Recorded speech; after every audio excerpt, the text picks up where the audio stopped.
Welcome back to season 2 of The Moment It Clicked. I'm your host, Janelle. Is it really possible to feel like yourself in English? Can you truly express your passion and purpose authentically when talking about your project or business in another language? Let your curiosity guide you as we explore the journey of becoming yourself in a second language through real stories, insightful conversations, and practical tips from those who've been there, such as Anna. In today's episode, she shares her experiences of learning languages and using multiple languages in her work as an architect. Anna is a German and English-speaking Slovenian architect. Hello, Janelle. Thank you for having me. Yes, my name is Anna. I'm an architect. I have my own studio. I'm focusing on tourism architecture, so hotels, hostels, Airbnbs. But I'm also very passionate about sustainable architecture and building with natural materials. That's about my studio restart. I'll put the link in the show notes, so if anybody's interested, they can check you out. It's a very exciting project. I have had the pleasure of learning more about this project outside of the podcast, and it is really, really inspiring. So yes, I encourage you to check it out. Thank you. It's like a yes, and the name Restart. I think that it's Studio Restart. It's all about refreshing what you have and making sure that what you really are offering is the best that it can be. Yeah. Because architecture is always like when we start a project, it's a new start for my clients. And it was also like starting a new studio. It felt like the right name. It's a new period for me. So it fits like on multiple layers. It's Perfect. It's awesome. So talk to me a little bit about which languages you learned, in which order, what was easy, what was difficult. Talk to us a little bit also about Slovenian, because I don't know many Slovenian people. What is the language like? Oh, I think we could. It's a really complex question, really long one. Yeah, I would say maybe let's start with Slovenian language. It's my mother tongue, so I guess I speak it best. So Slovenian is a Slavic language that is very complex. It's what's very special about it that we have not another form for, like, we have dual. So when you talk, you don't have now singular and plural, but you have also forms for dual.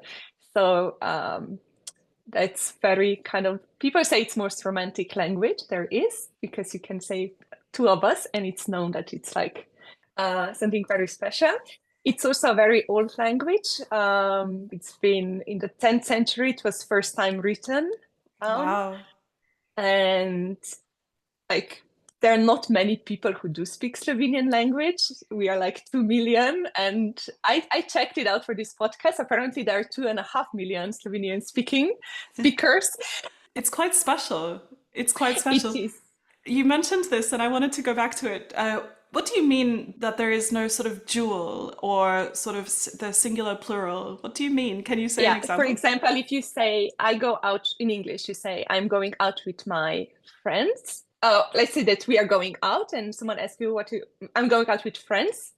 And it's like if you have 2 friends or if there are 4 friends. But in Slovenian language, it's a specific form if you say for 2 friends and then if there are 3.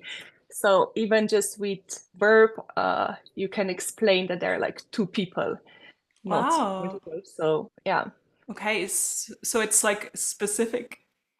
Yeah, it's very, very specific. And I was also thinking, like, you cannot, sometimes you cannot go around, if you don't want to say, I don't know, when you're younger and you go out on a date and you don't want to tell your mother that you're going out with a guy, like in English, it's I'm going with a friend.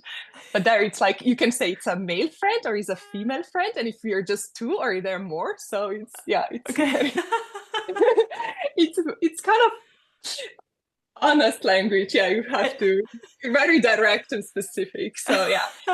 And what makes it also very complex is that we have a lot of cases. Like German language has 4 cases, Slovenian has 6. So like if you say for each word, every like one word can has more than 30, like with suffixes and prefix, like with suffixes it can have like 30 different variations.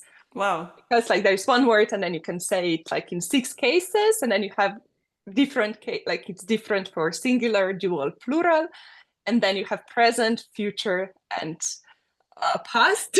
So at the end, it's yeah. I admire people who learn Slovenian language as adults because I think it's quite a big Wow. task. Very uh, It's hard to incredible. learn. So yeah. So I feel like very lucky that I was born with it because I just learned along the way. Yeah. Um, yeah, and I'm also happy that like we kept it, as I mentioned. Like this language is really old, and Yeah. we've been occupied by every possible major nation, like from Italians, Germans, Austrians, Turks in Middle Ages, then French people, and we still kept the language and the culture. So I think that's a big part of maybe also my identity, this love for culture and love for language. And yeah, we couldn't have like big country, but I think we managed to have a really beautiful language, and that's something that's very specific for Slovenians, I would say. So yeah, Yes, amazing. Thank you for yeah. this little dive into the Slovenian language, and also touching a little bit on the culture or the identity of the country based Yeah. on having such a rich language. It's really interesting, and I just love it. I You're inspiring me to learn a language that is not like a Latin language. I mean, you started already. You can sing in Slovenian language, so That's right. That's right. yes. I should add that video to the end of the podcast, like to the show notes. Oh gosh, yeah. So the interesting part about that, what you said, sort of reminded me of the creativity of language and language learning. And a lot of the time, us English speakers say we are so grateful that we learned English or that we have English as our first language. Well, many of us say this Mhm. because it's the current universal language and it makes our lives so much easier. But then you Mhm. have the other side where you have English is a relatively easy language to learn if you look at the conjugations, how we structure the sentences, things like that. You can reach a fairly good level of English relatively easily in Mm. comparison to some other languages. Some that come to mind are Slovenian. Russian, they say, is also quite difficult, but I'm not sure. I've never tried. German, a lot of people say that German is a difficult language to learn. And then a lot of the Latin languages that have so many conjugations in their verbs. So Yeah. maybe it is more of a gift to have grown up speaking a different language that A wasn't niche English, language.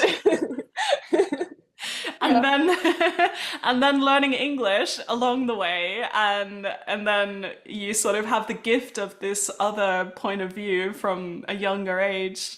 I don't know, Yeah. maybe it's interesting. I think we can agree that both are positive things, but it depends what your preference is. I don't know. Would you have Yeah. preferred to learn English or speak English from a young age? I don't know. I think I like it the way it is. It's just like this lottery, you know. We don't choose family, we don't choose country, we don't choose language where we are born. So yeah. Yeah, Uh, it's a lottery. It's true.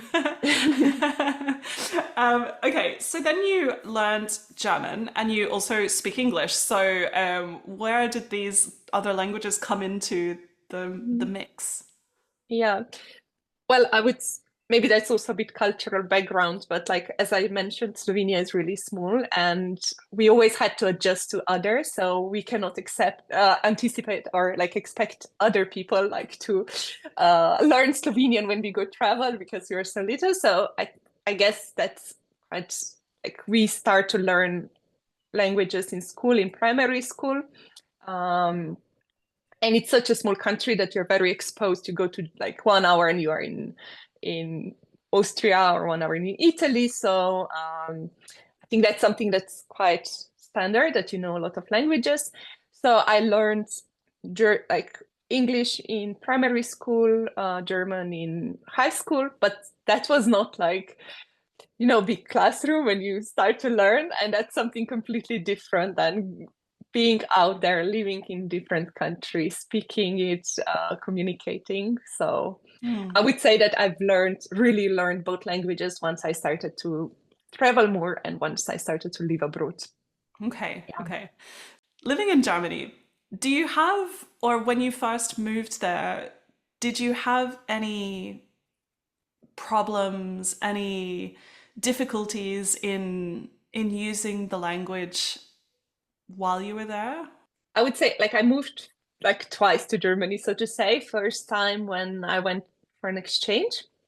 So there I lived in a student dominatory, so there were a lot of international students, and I would say I could survive with English, so to say. But I wasn't so confident. I wish I would speak more about that time, but I did learn a lot, and I like just like by living in a certain environment, you see the advertising, you hear the language, you yeah, you just learn also just by being there. So that was interesting. And then moved back for work 2 years later, 3 years later. And that was a bit more difficult because it's more serious, and it's even more like new vocabulary or more detailed. So it's been quite a process at the beginning, but at a certain point I knew become better and better, and then it's quite normal. But yeah. But So you first steps are kind of gentle, I would say. okay, yes, it wasn't like diving into the deep end, as we say in At English. the It was beginning, not, but once I started to work, it was, and then I was like, oh, I wish I would have this, overcome this, I don't know, mental barrier when I was a student, because you're it would not, have been easier. yeah. You said then like in the beginning it was more challenging and then I don't know something happened. You would you call this what I like to call the click? Did you have a moment when you were like, oh my God, I can speak German without like thinking? I was, I did have, like, I don't remember when it was, but it was, I think, there was actually one moment when I was walking back from work to the train, and then I just realized, wow, I'm not brain dead. I'm not exhausted. After work, I would be like, I mean, for me, 8 hours, or usually it's more if you work as an architect, um, always in different language, new things, and then you finish, and then you walk, and you would be like on autopilot. You would just like be zoned out, and then at a certain point, I started to notice that I am more fit. I don't know. It feels like sport, you know. Once you start jogging, and then one point it's like, oh, I'm like not out of my breath. Yeah. So yeah, I think that was my moment of click. It was not one, but just like this, yeah, noticing how easier and how less tired I was. Yeah, okay. Yeah. That's fantastic. And I can relate quite a bit because you think, yeah, sometimes it's just you're not so tired after speaking the language. I hadn't thought of Yeah. that as a click moment, but yeah, it's fantastic. I love it. I love the perspective. Mm. Do you think that you are the same person in the languages that you speak? No, I think I'm not even like, I don't think that we are one person even in the language, that like in any language, so to say. I feel it's like we use language in a different ways, like when we speak to a child or when we speak to parents or when we speak to our friends, like it can be the same event that has happened, but we use completely different words, different grammar, different intonation. So I feel that with speaking different languages, it's even more like that. Yeah. And also, I've noticed when I was writing copy for my website that I have in three languages. First, I wrote English one because I was because my the programmer who designed like who programmed it, he's English, so it was the easiest for communication.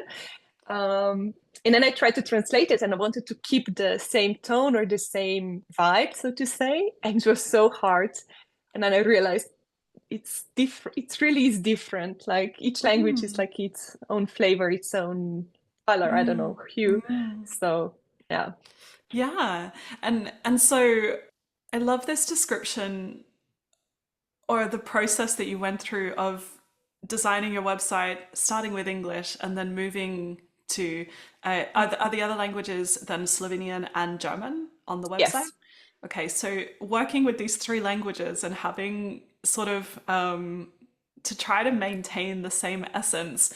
This is one of the big questions, in a way, of the podcast is to say, can you maintain your sort of authenticity? You've sort of said that it was difficult for you to, I don't know, what was the main result? What was the end result, I should say? Did you manage to find a way Yeah. to? It was, but it was so much thinking. Like I thought, wow, okay, now I have structure and I did the design. So I thought, oh, now it's the hard part is done. And then I started, like, just for example, I think I have like can't like join me in this process or something like that. And then in German and Slovenian language, we have this formal how to say this Register. yes, exactly. So and then it was like, okay, I want to be like more not playful, but like more like open. And then it's like, should I say it like as a polite version or not polite? Would the people be offended if I like, if I'm so Speak to them informally. yeah. So I mean, yeah, the result is the same. Like I communicated the same, but I had to really go around. Yeah, Yeah, okay. find. Yeah, maybe it's the same destination, but then sometimes with central languages, it's also what I really love about German is that certain things you can say with so little words, or when you text with a friend and it's like you're polite, but it's just like three words. And then in English or in Slovenian, it would be that would be very nice. And in Yeah. German, it's like it's very schön, and it's yeah. So I guess the same destination, but the number of words and structure it's different. Okay. So yeah, That's interesting. Yeah. I'm going to go to your website and take a look at the different elements and see how they yeah. change. Oh Just in gosh, terms of. yeah. Sometimes you cannot. Like I had to really change the tone a bit in different, yeah, Okay. in German and Slovenian. So it makes me wonder on this journey of discovery whether it's possible. And this is what this is what I want to talk about. Do you Mm-hmm. think what you've described, I think, highlights this idea of creativity and language Mm-hmm. about if you speak another language, does it make you more creative? Would you like to expand on this question of Mm-hmm. speaking other languages and creativity? I come from creative profession, so yeah, I would say I think it does, but not only like just creativity, but it also opens up to a number of people you can talk to, like authors. I also, when I read, I try to, like if I read um, English, like book by English author, try to read it in original language. I think that's kind of different, that you can really connect in a way with artists that more directly. And that opens up more inspiration in a way. Yeah. And secondly, I would say that being creative is also like you think differently, and I guess when you speak other languages, it also comes that you understand different cultures better, and then you see that like saying something in German or saying something like the same sentence and you translate it to English, you can be very like impolite because the culture is different. And then I think it also makes you realize that, or at least I became much more relaxed, I feel, less serious about myself and how I approach the world. It's like, yeah, in that way, it makes you more creative. Also, like you are okay being really bad at the beginning. And with creativity, it's always that it's something maybe unpleasant or a problem that you need to tackle or solve. And having this experience of learning different language and going through the process, it also, I think, helps you overcome these creative challenges. Um, something like Quite that. deep what you are mentioning. I think you are, yeah. It's then how would you describe creativity as a concept? What does it mean to be creative? Um, I would say it's more like a way of living, or like to be creative. It's not like if you have something or not. Like I see creativity as a gift and that everyone has it, and then it just if you will take time to work with it, like you sing beautifully, but it's up to you if you would really book every week 2 hours to practice singing. Yeah, And yeah, yeah, um, yeah, it's a gift, and it's also a way of living and thinking, yeah, to yeah, incorporate it in your life, so to say. yeah, yeah. It's, I like this question thinking about, well, I guess I like the question because I have asked myself the same question. Which of the Hmm. languages do I speak? Which are only two, English and Spanish, with a little bit of Hmm. Italian sprinkled in. Which of the languages that you speak do you find to be more creative? Mm. Again, it depends. Like I love writing, so for me, like in Slovenian and English, I think I have the best. Like I feel most comfortable. But when it comes to architecture, I was working like I work mainly in German language, and I know more words, materials. Like I have more yeah, also materials, so to say, more uh, in architecture. Maybe I'm more at home in German language. Can express more, can express faster. Uh, it was funny. I was working on a competition, and there were like we were three girls, like another friend who was also Slovenian, and another from Bosnia, and we all speak English and German, but we our conversation was more German because we know expressions so much better. So yeah, that was Yeah, the gift of language yeah, to open the door to that specific yeah, part of who you are in terms of work. Yeah. yeah. If you really had to choose one of the languages that you speak, what would be your answer? Which one is more innately more creative? Mm. I guess Slovenian, because as I mentioned, this complex grammar really enables you to be very precise, and also there's so many beautiful words that we have. And a lot of them are also come from like Slovenia is on a cross borders from like Germanic world, Balkan world, Italian, so Hungarian. It's very like I feel that there are a lot of sprinkles of different times and cultures. So I really enjoy immersing myself in Slovenian language.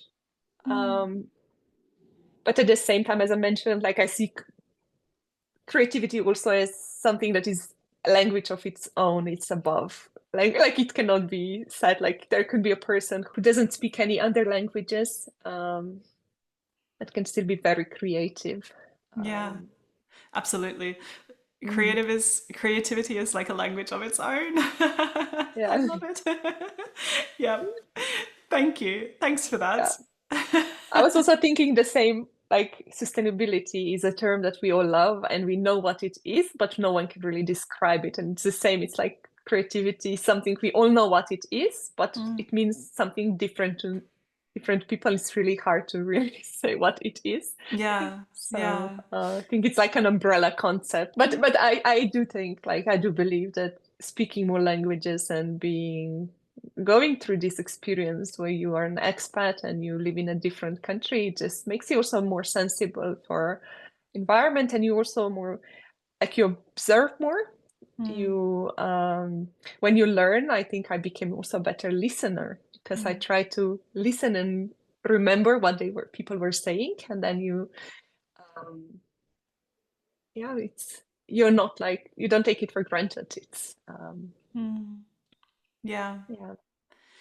And so we're sort of entering this sort of, I don't know, this profound kind of part of language. And also you touched on a little bit of what it feels like, as in going through this process of language learning where you put yourself in a sort of situation where you are not the most comfortable, not the most confident, and you sort of need to overcome that. And I think that this touches a little bit on the question of power or authority, even credibility when we are speaking our second language. So, do you think that when we speak a second language, we lose a little bit of that power that we have in our first language? Yeah, I think so. I mean, as long as you don't become really um, proficient in the language. Mm. Uh, and as is mentioned, it's not comfortable. Um, I Yeah. was just thinking the other day, like I read once that there was a post on LinkedIn. There was someone wrote how when you learn a new language, like you are still an intelligent person, but you are not able to express things at this maybe academic level Yeah. yet at a certain point, and that sometimes people can take you maybe less seriously, but and that's hard sometimes. Like I think every language learner gets into this position where but it's at the same time it's painful, but it's also like a really good motivation to learn and improve. And at certain point, like for me, what I really love is even with I think this started with me when I was learning English. I used to be part of debate club, and we would have like tournaments, and there would be certain people in like school, like these high school camps, and um, then there would be like people who would attend regularly. And I remember like each summer I had this goal in my mind. Okay, next year maybe I like if I know a few words more and I speak a bit better and debate better, then like it's great, it's a progress. Um, and even like with some German friends, we have alumni meetings every year, and then you meet someone, and like you see this surprise when they hear you speak, and you know like, oh, uh, yeah, You can see that it, progress. you can see the progress. Maybe not in like in the moment, like I mentioned, when you feel like so stupid. I was like, oh gosh, why? Why am I doing that to myself? Yeah. But then in a few years, it's forgotten, and then you feel really happy and proud to overcome that. So yeah, Yeah. Yeah. It's sort of almost like a reflection of business, which is something that exactly. Yeah, it's so similar. Learning language is like learning. It's like starting a business. Like you have no idea what you put yourself into. You're so optimistic, willing to fail, willing to do mistakes. But yeah, we'll see. yeah, yeah. And it takes time. It takes Yeah. time, patience, perseverance, determination, Yeah. and allowing yourself to feel a little bit stupid. Yes, Like giving yourself permission to say it. permission to. And sometimes I'm also like, when I was learning, and then I said, okay, maybe sometimes I do stupid mistake or just say something. I'm like, oh gosh. But then I'm like, okay, maybe I made my colleague's day by saying something really silly. And yeah, uh, Or maybe they said, "Oh, that was really sweet." It's like it was a yeah, silly mistake, but it actually was quite funny, or I don't yeah, yeah. know. And about this credibility, it's also like we are often so strict with ourselves.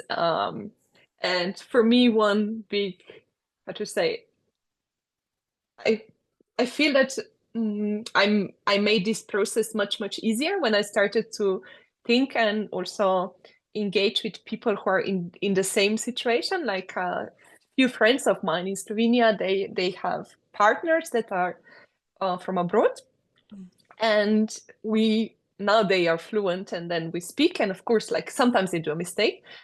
But then I was just like thinking, I'm not judging them when they do a mistake, and I was always like, oh my gosh, this is fantastic, and I also noticed their progress and appreciate that they put some effort. And then said to myself, okay, okay, in German, I'm doing the same. I'm trying my best, and if a person is judging you for your effort, then like you don't want to hang out with this person anyway. And majority is just like very encouraging. And that was also my experience, that people were extremely kind and supportive, and um, yeah, you could always ask and double check. So Exactly, exactly.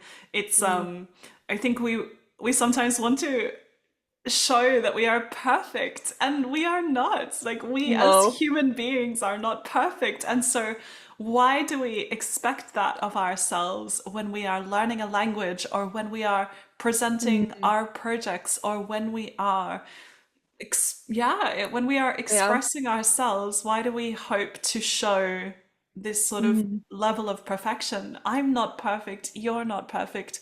Mm, it's hard because I think as an architect, I'm putting myself now in your shoes or mm, trying to, and to think, yeah, okay, but in architecture, you kind of need to be perfect. You kind of can't make, I don't know, structural errors in your yeah. designs. You, But that is also the same as we were talking about, like creativity. Like for us architects, drawings are the mean of communication, and I guess that also made my start a bit easier, because at the beginning as a junior architect, you're not so exposed to meetings, and like you communicate also with what you produce. um, but of course, when it comes to rules, you need to be really sure and clear in communication. But what I realized is that often for myself and also for other foreigners, um, because you know that it's not your first language, you double check so much more, yeah. and you dive in so much more. And then I remember I noticed a few times I was checking something that was so weird, and I was like, and then I asked my German colleague, hey, like I don't get it.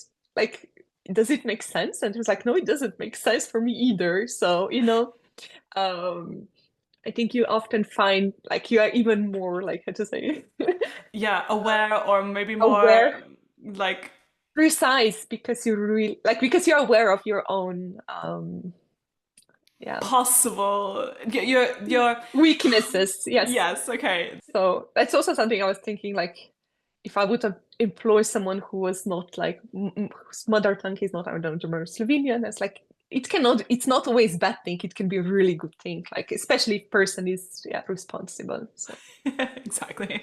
There yes, are some other factors that come into it, but yes, I think it's yeah, true. Yeah, because you don't want a silly language mistake to make a big mm, problem for somebody else. So you will double check or triple check something yeah, to make sure. And this makes you, I don't know, more aware and more, yeah, precise, like you said. I like that. mm, So, as a creator, mm, as you are of a business, uh, Using English for your work, what hurdles or blocks have you gone through? Hmm. Okay, maybe I will say also for me, it's like German English, it's the same.